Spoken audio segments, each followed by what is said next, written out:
I don't know what to say. I don't know what to say, man. You know, I just... It's like, what can I say, bro? Yo, this chapter, man. This has been one of those chapters that just lives rent-free in your head. It's one of those chapters that just stays lingering in your mind even more so than normal chapters do. You know, this is the type of chapter where it hasn't left, just everything about it from the amazing Kinemon moment at the very beginning, you know, showing off the determination and exactly what the Scabbards are all about right now. They are on a mission, they're on a purpose, and they're not going to let anyone get in their way, especially not Orochi. And so I'm definitely looking forward to seeing what's going to take place with Orochi and in that entire situation, because apparently now we've taken off quite a few portions of his head. So I don't think he's down for the count. I think he at the very least has one of those heads still remaining. And so I wonder what's going to take place with Orochi now that he's been tossed aside, not only by Kaido, but also by his arch nemesis, you know, by the ghosts of the past and whatnot. But yo, that was so exhilarating to read that and to experience that, because we know just how much he fears Odin and the potential of the Scabbards and what they could do to him, because he saw first and foremost just how amazing they were in the past. And he had for so many years been laughed at and ridiculed for, you know, being scared of these ghosts that everybody thought was dead. And so to have them appear here right in front of him in this moment, and how drastic everything is going on every single side, how chaotic it is. And so for the Scabbards to show up and to immediately pwn him right there really does show us, like, man, this dude, real deal, had the right to fear these individuals. Because without his guards, and even with his guards, because Fukurokuju's there, granted, it's not the entire Oniwabanshu, but even with the entire Oniwabanshu, they're not going to stand a chance against the Scabbards. The Scabbards are going to go ham, son. And it was just marvelous after getting a bunch of the backstory, seeing everything that's taken place so far, just seeing what Orochi has done to this place. To have that moment with all of the Scabbards finally getting all of them a piece of that, man, greatness. And then for Kinemon to deliver a line of legend like that, like, yo, you'll be judged elsewhere, man. I don't gotta do it here. That was so beast. Kinemon greatness, man. I've said this several times in this arc already, but Kinemon really is propelling himself upward as being one of my favorite side characters that has been introduced in the entire story. And that has a lot to do with the fact that he's been with us for a long part of this journey. It kind of feels like Kinemon is to the Wano saga, kind of like what Vivi was to us. Now, granted, I have a stronger connection to Vivi because I've been with her for so many years. You know, that's how I got into the series and whatnot. Like, Alabasta has a really strong connection to my journey as just an anime and manga fan. You know what I mean? But in terms of being with a character that is not going to end up being a Straw Hat for a very long time. Now, Vivi's a Straw Hat. We all know that for a fact. Just like Law. Law to me is a Straw... Bro, Vivi's a Straw Hat and Law's a Straw Hat. And ain't nobody telling me otherwise. Ain't nobody telling me otherwise. But Kinemon is, you know, in that type of range as well, where he's been with us for such a long time. And not only have we gotten to know him and gotten to see the very best and the very worst, but within this arc, we've gotten to see just how much he's willing to do for his people, how much he's willing to do for his country, and for those that he truly loves, man. And he's had some awesome moments, and this was without question one of my favorite Kinemon moments in the entire arc. Without question, man. This was a fantastic moment. Just, like I said earlier, thinking back to everything that took place with Orochi, to see him get this, and for it to take place directly after what just happened with them, you know, meeting Kanjuro again. So now their heart's been broken in two. Not only is this not Odin, but this is the person who betrayed them coming back to try to get them once more. Like, I'm sure in their hearts, they were like, man, if Kanjuro's still alive, he's going to come to us. You know, he's going to... That's what I thought. And I'm for sure, with the way that with their bonds and how much time they spent with each other, Kinemon must have been like, man, he real deal left us to you know, or he set us up for this entire time, you know, even with all of those amazing memories shared. It's like, does he have an ounce within himself where he regrets, you know, going up against us and not deciding to stay with us? Like, is there a piece of him that still remains true to us and true to the Scabbards and our will and what we attempted to do for Odin and for each other? It's like, is there any ounce of that still remaining? And I'm sure that within all of their hearts, they were like, if he still lives, please let him come back and be on our side. And so for him to show up and do what he did, not only betraying them, but now twisting the knife even further by becoming Odin. Oh man, dude. Like, you could just tell how each and every single one of them were affected by their facial expressions within this chapter. Just insane, man. And it's crazy to think that was the part of the chapter that has been like, that hasn't been as strong in my mind, because that was a spectacular part of the, that's what this chapter is so amazing to me, because it has that amazing beginning and then the ending surpasses that like tenfold. So, but before I get into the ending sequence, I gotta highlight the color page again, man. Not the color, the cover page, specifically the cover, the front cover of the magazine. Dude, the Sakura blossoms with the king holding the hat. This is a beast cover. I love this cover, man. This cover is absolutely fantastic. And it needs to be a profile picture somewhere, somehow, some way. It's amazing stuff. But I'm looking forward to seeing what's going to take place there with Fukuto Kuju and Raizo and whatnot. Just, man, great dialogue all around and every single aspect. But let's talk about Roof Piece, man. You know, that's why we're here. I had been thinking for the past day or so of like, man, what am I going to talk about when we get to, whenever I sit down and talk about the Afterthoughts, because I did read the chapter so late yesterday. I read the chapter where I would normally come on to record again and whatnot, but I wasn't able to. So I was like, man, I'm gonna record it today. And man, just having all this lingering in my head, I was like, bro, I don't know what I'm gonna talk about, but it's like there's so much that I want to discuss. Yet, what needs to be said? This was legendary, folks.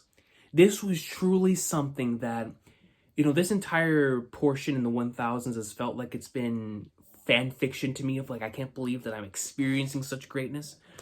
But this chapter in particular, man, to see the way that the Supernova were able to announce their presence to the Yonko, being like, yo, we're not pushovers. We are ready.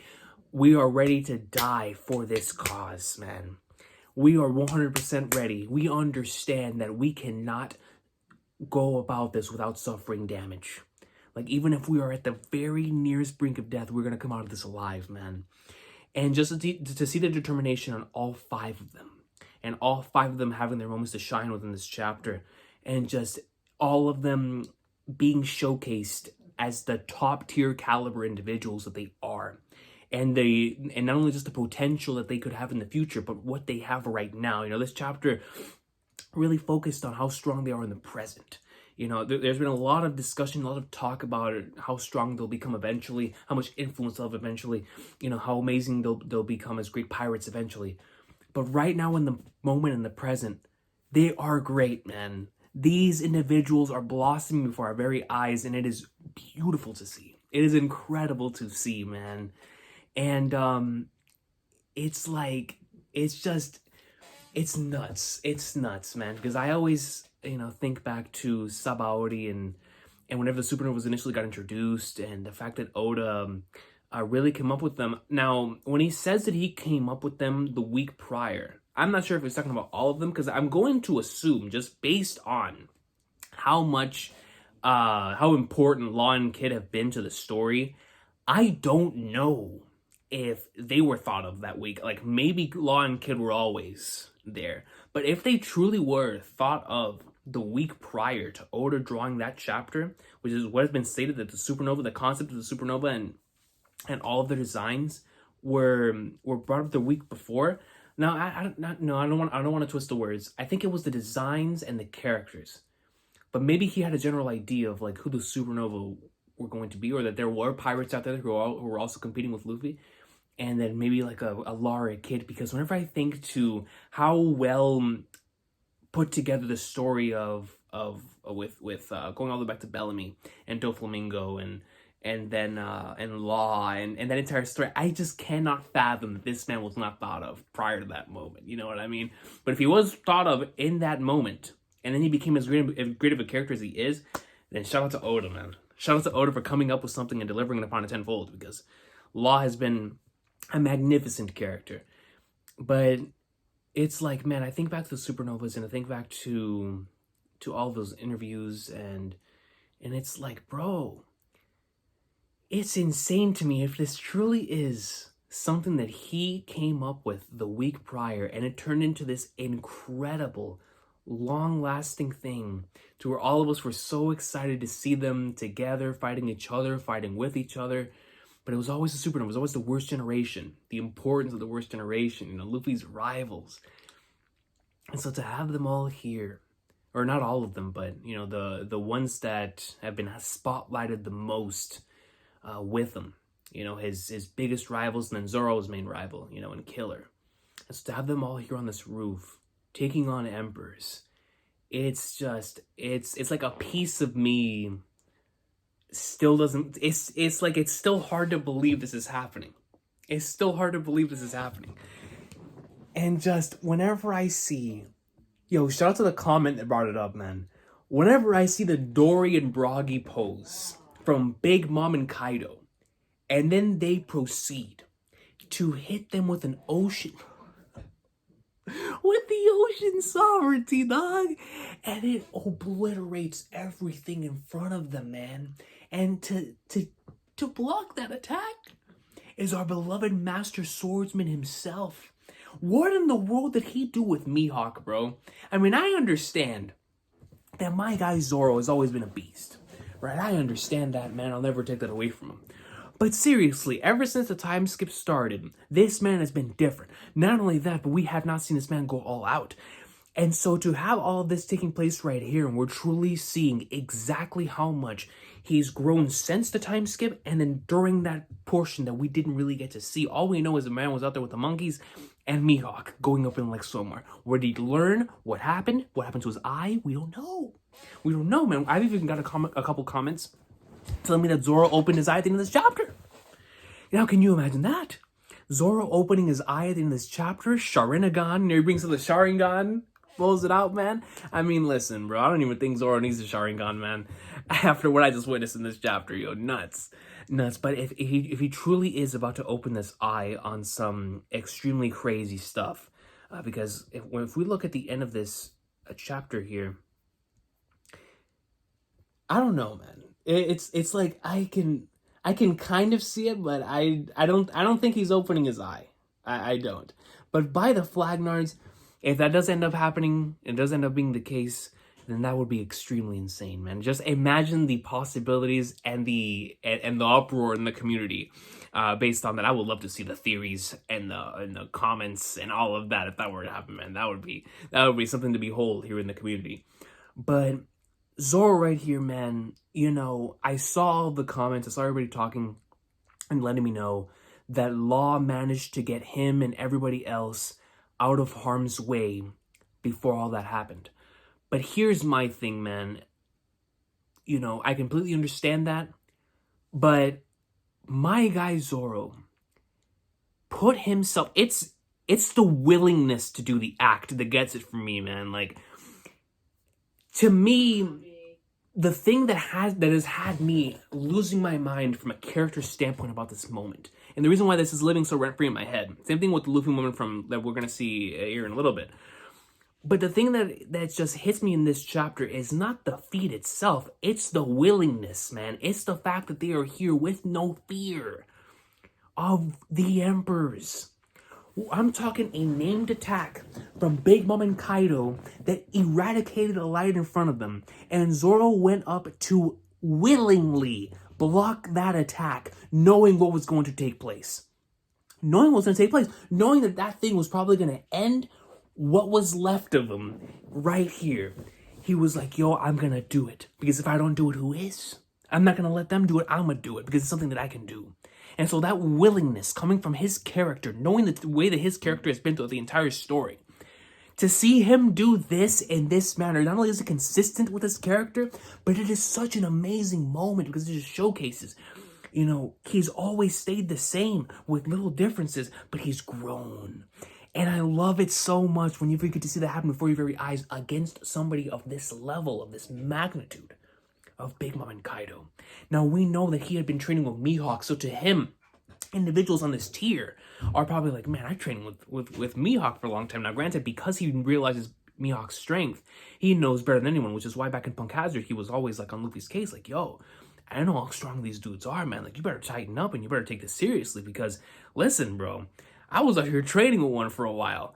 And like, yo, and for me, I have Mihawk in that echelon, right? I have Mihawk in that echelon of individuals who are extremely powerful within this verse. And so Zoro, realizing how strong Mihawk is, he has a profound amount of respect for these type of strong characters.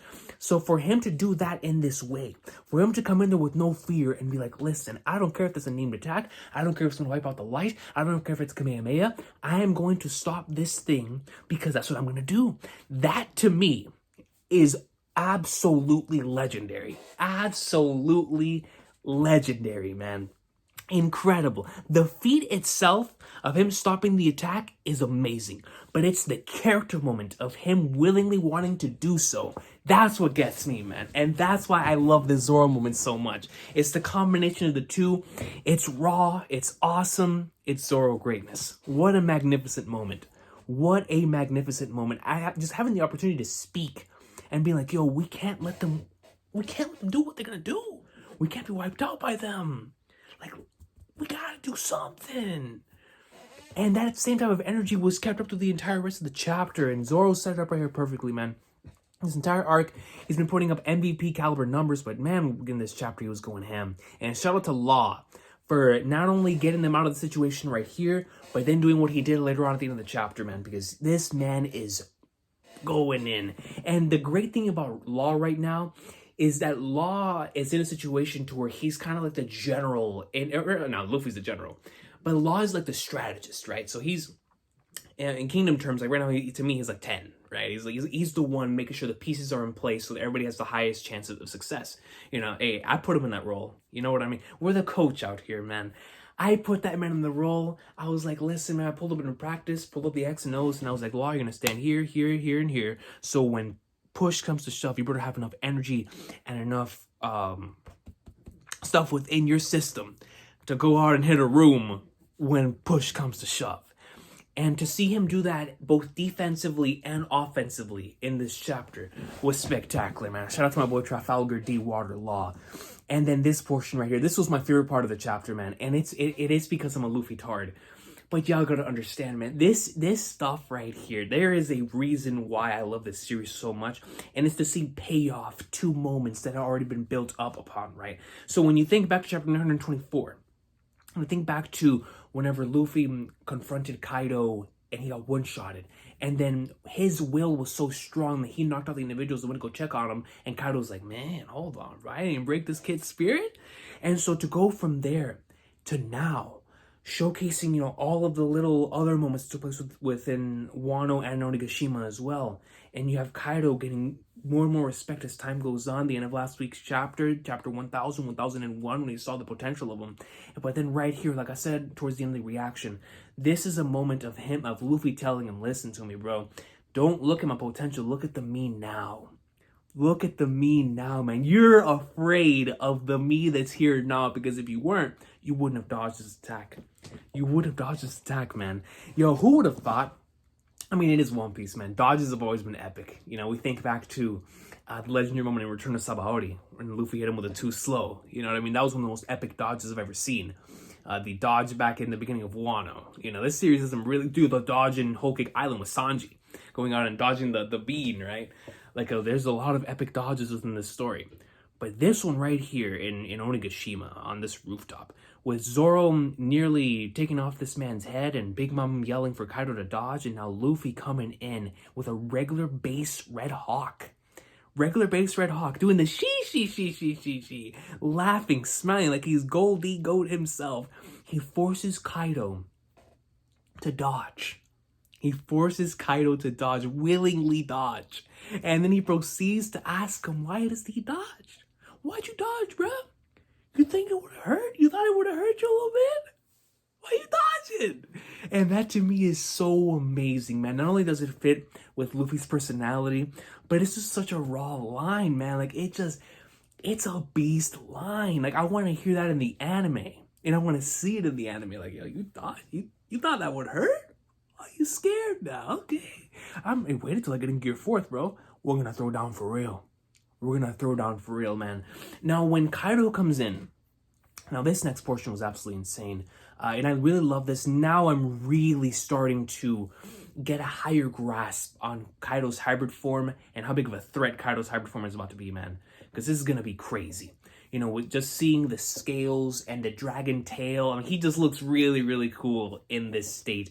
Really like the variation of blast breath they utilized in this chapter, where it was like more like a sniper rather than a massive blast. Going up into the air and delivering this legendary technique, man. The 3 realms, bro. 3 realms riding around when that comes down. Mace in hand, the electric hockey is going around, and he smashes the king. Now here's the thing. When it comes to this moment, I saw several comments talking about this as well, about, you know, Luffy shouldn't be able to get up from an attack like this. He will. He most certainly will, because to me, I think that we have to get to a point in time to where we expect these characters to start tanking hits. This entire chapter was about taking hits no matter how much it hurts. Kid took a hit that destroyed Queen earlier on the arc. He took that hit and came right back down and hit him with a repel. You know, hit Big Mom with a repel. Zoro coming in and blocking that attack, which did a lot of damage to him, got right back up and said, yo, I gotta move. We gotta do it. We have to continue moving. Now, in Luffy's case, being the general, being the cap, going up in like somewhere, being the king, there is no doubt in my mind that he's going to get up from this, man. He is going to get up from this 3 realms Ragnarok, no matter how much it may have hurt. I don't know if he put some hockey right before he was about to hit, because he has observation hockey. I don't know if he had the opportunity to, because of how fast Kaido is, and Kaido is really fast, man. I can't even imagine the impact of this, with him going up into the air and then coming down at full speed onto this man's stomach. Like, it's the impact has to be huge. But in Luffy's case, like, it's gotta be, he's gonna get up, man. He has to enter G4 again. Now, I don't know how soon that's gonna be. Now that Big Mom is out of the picture, maybe that gives Luffy an opportunity to be able to recoup and get himself back in a fighting shape while everybody else goes out and fight Kaido. And we'll see. You know what I mean? We'll see what happens there. But the Luffy's definitely not off for the count with this one, man. He took a blow, he definitely did, but he's not out with this one, man. And then right at what follows this, the Allspark comes in, ready to go up in like somewhere. Kid and Law tag team greatness, dude. Love this. It's genius, you know. Stripping away all of our weapons. Zeus, get out of here. Napoleon, get him out of here. You know, Prometheus, get him out of here. And just the really awesome lines like, yo, ready, you don't know, like, yo, that's awesome. And Zoro's like, yo, I gotta be like I'm gonna have to be, man. Like, what you mean? Like, I have no choice in the matter. Goes in, slices his Prometheus, legendary technique, man. Goes in, you know, delivers his crossroads killer going in, you know, forcing Napoleon to continue running. They start screaming for Mama to save them, and then right in the middle of all of this, Kid starts wailing. Big Mom goes in, punches. Kid goes in, is like, yo, repel, get out my face, Law, Tacto. Yo, the offensive capabilities, bro. Just look at him right here. Legendary. They knock Big Mom off the roof, and now Big Mom heads down towards the water. She has been taken out, quote unquote, right now, of this Royal Rumble taking place on the roof. No one can save her. And there's no break next week, man. Dude. Oh, and this color page right here is spectacular. There's 2 color pages. Oh, amazing. Amazing. Yo, the Ocean Sovereignty looks beast in color, man. My goodness. Same thing with the cutting of Orochi right here. But man, dude, I wanna talk about some possibilities here, because I think this is very interesting and something that is gonna have higher implications of what's gonna take place later on. Now, because I was so caught up in the moment, I didn't really realize until the very, very end of yesterday's reaction that it was going to end up being a situation where Big Mom, because we are currently flying in the air, Big Mom is heading directly down towards the ocean. Unless somebody can fly, there's no way she's getting back up there. So here's the thing, right? we have to go to a scenario where Big Mom can either make it to, because I highly doubt she's off for the count for this arc. So either she has somebody that flies her up there, or Onigashima actually going to crash in the Flower Capital. Because you can have a moment where Big Mom manages to make it to the Flower Capital, which is the one that's still on the floor. Big Mom with whoever it is, Spittle, it don't matter, it don't matter. Big Mom and X Factor go over, I don't know if it's Big Mom gets taken away by the wind or whatever, or they just manage to make it over there by boat or flying, whatever the case may be. They go to the Flower Capital. It's a hypothetical situation. They go to the Flower Capital, and the next time Big Mom's able to go over there is whenever Onigashima's about to crash, because then that's gonna be whenever it's in their field. Now, whether Onigashima crashes or not, I'm not sure, but I think it's gonna have to get to the point to where it's right there. I'm talking right there, so that Big Mom is once again able to join in the fray. Now, here's the scary thing about Big Mom joining the fray again, man. They're going to be completely exhausted just trying to get Kaido down, just trying to pwn him. It's gonna be really, really tough, just trying to get that man down. On the bottom, it's going to be really tough for all of them to win their individual battles. Now, you have a fresh Big Mom going up in like somewhere after that. What happens then? Because it's one thing if Big Mom, was able to fight for a little while longer and really get some of her stamina taken away. She was barely fighting. She just got her weapons taken away. It's like Flagnards. You're going to have and a Big Mom that's, let's just say 95%, being generous. 95%. Or 90% because she doesn't have weapons. 90%. That's still Big Mom.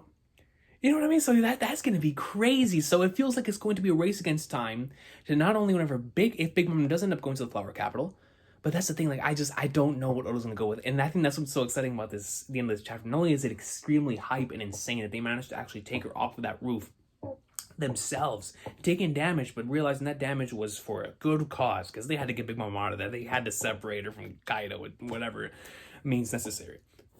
Excuse me. So now we get into the scenario where Oda can do so many different things, and I'm really curious on the way he's going to take it. I can't wait for him to come out here and break ankles, because it really is fascinating. What happens now with Big Mom? And it's always Big Mom. It's always the X Factor. Like, what happens now with her? And it's fascinating. It's very interesting. Like, what takes place now? Where does Big Mom go from here? What happens with Big Mom and her crew? Does this change how she might feel about certain things? Now is she even more agitated and wants to really take on the Supernovas? Like, man, what happens now? What happens now with Kaido up there in hybrid form going up against the Supernova while Big Mom is down here on the bottom? Because eventually they're going to have to meet up once more, regardless of whether that's whenever Onigashima gets to the same level as Flower Capital, if Big Mom does go to the Flower Capital, or somebody flies Big Mom up there. I'm not sure, man, but the implications of this chapter are crazy, and the best has yet to come. What a magnificent chapter. The 1000 bit spectacular, and I know that I wasn't the only one alone and being like, man, those chapters were legendary, and I had full faith in Oda to deliver, but just to have my expectations surpassed to this level, that just tells me, it's another reminder of like, man, the climax of this arc is going to be absolutely nuts, man. It's going to be legendary. It already is legendary, but by then it's going to be like quadruple Santa Hat level, and I cannot wait for it, man. Ladies and gentlemen, this has been the Afterthoughts. One Piece greatness. What another incredible battle chapter. An amazing start right here with Kinemon and the rest of the Scabbards going up and getting their opportunity with Orochi. It was just so beast to see them just take him out and be like, yo, you're not in our plans right now. You're not in our sight right now. Like, man, get out of here. Get out of here, son. And so we'll see where that leads to next. But just to continue on the rooftop and to have the greatness deliver on that caliber and on that tier. Amazing, amazing stuff. It was so much fun to read. Man, dude. Like, it puts a big smile on my face knowing that Luffy and Zoro are here doing big things. It really does, bro. Like, and to see the others as well, like Lock, Kid, and Killer, doing their thing as well, because all of them did greatness in this chapter. In Law, man, he was real deal out here, bro. Real deal on both defense and offense. He was out here. Kid taking a full-blown punch, or Big Mama just being like, Like, screw all that, man. Take this repel. And then Luffy greatness with one of the most awesome lines I've ever heard. And Zoro willingly going on about it, blocking the attack. And then Law was able to get him out of there. It's like, man, dude, but going out and blocking it for as long as he did, man, I can imagine how much pain that was. Man, he was like, nah, bro, pain tolerance stopped here. Zoro greatness. But nah, man. Amazing, amazing chapter. Next week will be 10-10. It's amazing. It's insane to me to believe that we're now about to be 102 chapters into this arc. And like I keep saying, the best has yet to come, man. Y'all have a great one. Peace out. One Piece awesome sauce.